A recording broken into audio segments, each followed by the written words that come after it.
Hi guys, welcome back to my channel. So today's video is all about how to buy luxury while still spending smart and to stop wasting money. This video is kind of off the back of the video I did last week about bags that don't hold their value. I got so many questions about every aspect of bag buying really, but in particular I got questions about what to prioritize first and also what makes a classic bag. So I thought I would do this video kind of outlining my bag buying philosophy. I've been buying bags for many years now, and I'm not saying that every single bag purchase is a strategic decision because that's just not true, but there definitely are some rules that I try and stick to make sure that what I'm doing is a sensible decision and it's a good purchase. These are really expensive items, so I'm a big believer in trying to get it right, so I thought I'd share my tips with you. So I hope you guys enjoy this and let's get started.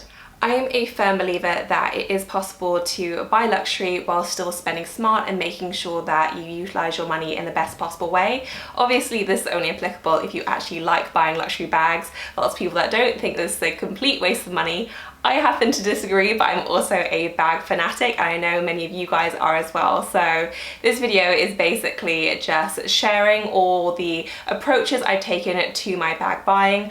I've been buying bags for, gosh, 10-15 years now. It's been a while, and I first bought my very first Chanel bag when I was, I want to say young, I think I was about 18, something like that. Maybe I was a bit younger than that, but I saved hard for it. I knew that I wasn't going to be able to afford a brand new bag from the store. I also knew I wasn't going to be able to afford a classic flap, even pre-loved, so I ended up getting a seasonal bag which kind of looked like the classic flaps. I loved it so much, but I saved so hard for that. I had 2 jobs at the time and I literally carried around with me a Zara bag which cost £20. That was my handbag.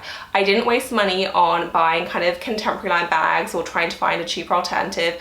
I knew I wanted a Chanel bag and I just went in hard on that. I managed to get it, and that kind of approach is how I bought the rest of my Chanel bags over the next 5, 6, 7 years. I knew that I wanted a whole collection of bags.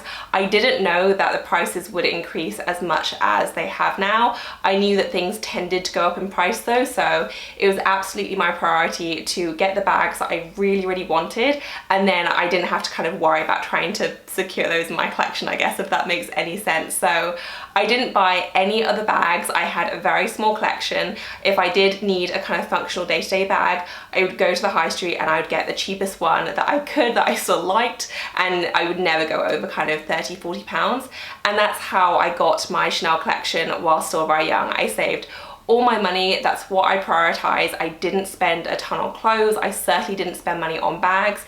I just went in hard on my Chanel collection and I was able to get the bags that I wanted at a fairly young age. And obviously it's worked out quite well because the price have gone up so much, and now even though I earn so much more now than I did before, Chanel is still a huge splurge for me because the price have gone crazy high.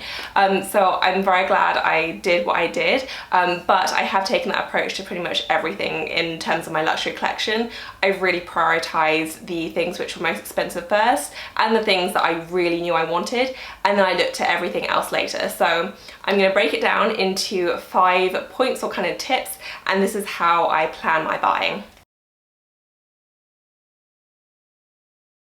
So my first tip is to strategize and prioritize the bags which are most expensive or otherwise have the biggest price increases. This may sound like a no-brainer, but I'm constantly getting asked questions like, I really want the Chanel Classic Flap, for example, should I get this bag instead? I'm not sure if it's worth it. And in my experience, it never works to try and get a cheaper alternative. Maybe if you're going like super bargain basement and want to try out the style first, I completely understand that. But generally speaking, if you want a Chanel Classic Flap, a Gucci flap probably won't hit the right spot. That's not always the case, but often what I find is that after you get the alternative, you still want that other item and you've set yourself back a year or so, and therefore the price is going to go up. So I would always say to try and prioritize the brands and the items that go up most in price.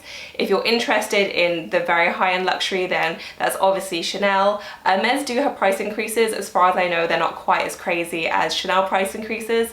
Louis Vuitton also has them as well, as does pretty much every single brand, but certainly no brand seems to have price increases which are quite as crazy as Chanel. So if you did want a Chanel classic flap, I would definitely say to prioritize getting that first, because the prices really only go one way.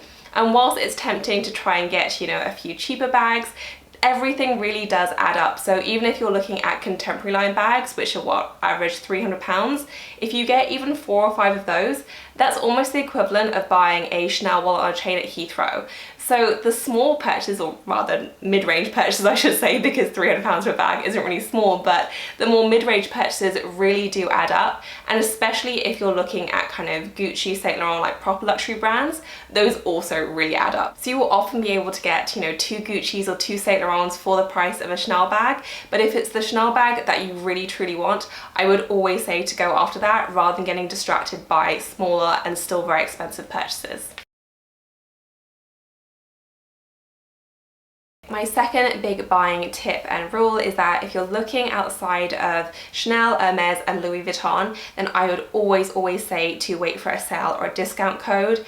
Every single department store that I think of online does discount codes. I can't really think of a single one that doesn't. And that's everything from Net-a-Porter to My Theresa to Louise Via Roma. If you wait long enough, there will always be a discount code, which will enable you to save money off so many amazing brands. There's actually a My Theresa discount code coming up this Thursday. I have another video coming up this Thursday where I talk about it. So if you're in the market for something, then stay tuned for Thursday's video where I say about that discount code.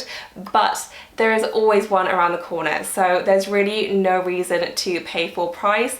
I have to really love something and want it desperately urgently to pay full price. Like, I pretty much never do that just because there's no need to, you know. It's a very competitive landscape out there in terms of luxury retailers, so they will always try and do discount codes to drum up sales and to increase loyalty amongst their customers. So if you can, I would always say to try and wait. And even for the brands who aren't included in discount codes, so Gucci pretty much always asks to be excluded, Dior generally isn't stocked on third-party retailers, you can still get discounts at duty-free stores at Heathrow or whatever airport you're nearby if they have a boutique there, which is a great way to get some savings as well. And obviously Chanel also has a duty-free boutique, as does Hermes, albeit they're not so good with the bag stock, as does Louis Vuitton. So duty-free is another great way to make some savings, but there is always a way to save some money usually. My love of discount codes and sales never ceases because I'm always interested in trying to get more for my money.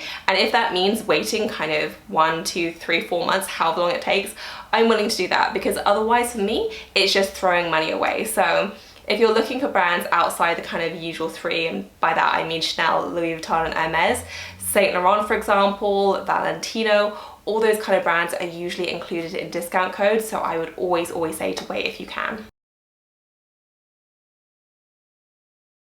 And my third tip is to buy pre-loved. This is something that I would always recommend because it's such a great way to save money.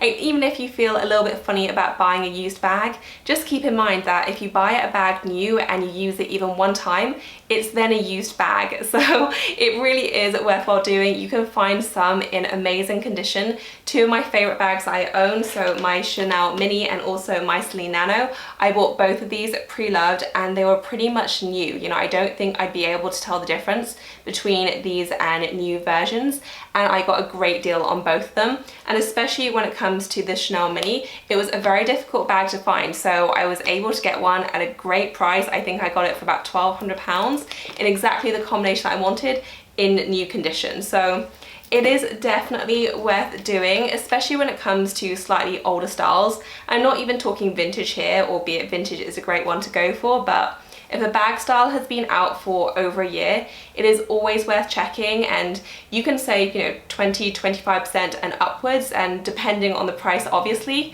that can easily be £300 or £400. You do that a couple of times and that's almost £1,000. You know, you can, that's a holiday, or you can buy another bag if you want to, or whatever you want to spend your money on. It's always worth doing. It only takes a couple of minutes to check on pre-loved websites and it could end up saving you hundreds. My fourth tip is to be picky about what you buy. I think this is so important because these are extremely expensive purchases and we work hard for our money. So it's important to make sure that our money is going in the best place possible. And if you want to buy a luxury bag, obviously I'm in full support of that, but I think it's still important to weigh up all the different options to make sure that what you're buying is a good purchase. And even when I buy trendier bags, which I'm happy to now because, you know, I kind of ticked all the Chanel bags off my wish list. I'm not saying I won't ever buy another Chanel bag again, but certainly I got all my major purchases out the way, and so now I feel much more free to indulge in a more trendy bag every now and then. But even when I go for trendier bags, I always try and make sure that there are some more classic elements about them, whether that is the color or the shape. There are certain ways you can safeguard your purchase even if what you think you're buying is a more trendy style. So when it comes to shape, I always think it's important to consider the styles and the shapes which never go out of fashion. So here I'm talking about a tote bag or a wallet on a chain or a flat bag. You know, these styles have been around for so many years, they're not going anywhere. And the more classic the style, the more longevity it will have. Similarly, when it comes to color, and this was actually a point that several people made in the comment section of my bags that don't hold value video, but it's actually very important to consider color because not all colors will retain their value or be as classic as others. So obviously black and nude or neutral colors always do very well. Red also seems to do quite well, as do certain shades of pink. Other shades don't always do that well though, so that is definitely something to keep in mind. But even apart from thinking about things like holding value and resale value, it's important to think about what's going to work for you as well. I'm a big believer in cost per wear. It's a concept that I return to time and time again on this channel, but I think it's so important in determining what's going to be a good purchase for you. And this will look different for every single person. For me, I now kind of realize that I'm not that good with pops of color, so I try and stay away from that. And knowing your own style is something that I think just comes with time, and I'm certainly not all the way there yet at all, but it's important to kind of look at your wardrobe and be realistic with how you dress. You know, if you know that you like bright colors, then buy bright colored bags. If you know you only dress head to toe in black, then buy black bags. You know, don't buy something just because you see it on an Instagram influencer or you see it in one of my videos or wherever it is. Make sure that it works for you. I get told all the time that I shouldn't buy this or I should buy that by people commenting on photos and videos, but it's really important to just buy what is actually going to work for you. And I have a video going live on Thursday which is about the best and the worst bags in my collection, the ones that are my favorites and least favorites, and there's no surprise that all of my favorites that I've picked are all neutral colors, and I know that's what works for me, and so that's absolutely what I'm going to try and stick to going forward. So definitely be aware of what's going to work for you. Be also aware if this is something you care about classic styles and the colors, and just make sure you take all those things into consideration when making a big purchase. And my fifth and final tip is to know the market and to constantly assess what you own. I know the concept of sparking joy has become a really popular one, and I think it's such a wonderful concept. I always try to look at, you know, not just my bag collection, but also my whole wardrobe, and really take aside the things which I don't fully love anymore. And certainly when it comes to my bags, I could still very much like the style, but if I'm not 100% in love with it, then I really try to force myself to let it go, because these are such expensive items that if you're not 100% in love with it, you will be able to find something that you really are 100% in love with. So I definitely try to do fairly frequent bag sales. I'm doing one later this month, and I'm fully intending on putting the funds from that bag sale into some bags that I have my eye on that hopefully I will love 100% and without any doubt. So that is definitely something I would recommend doing. Whether you have a collection of just 2 bags or 20 bags, look at what you have, really ask yourself whether you like or you love it, and if you don't fully love it, then look at parting ways with it and putting that money towards something that you really are going to love. So that is it for this video, guys. I hope that you enjoyed it. Let me know if you have any rules or tips of your own down below. I would love to hear about them. And if you liked the video, please do give this a thumbs up. As always, thank you so much for watching. I will see you in my next one. Bye, guys.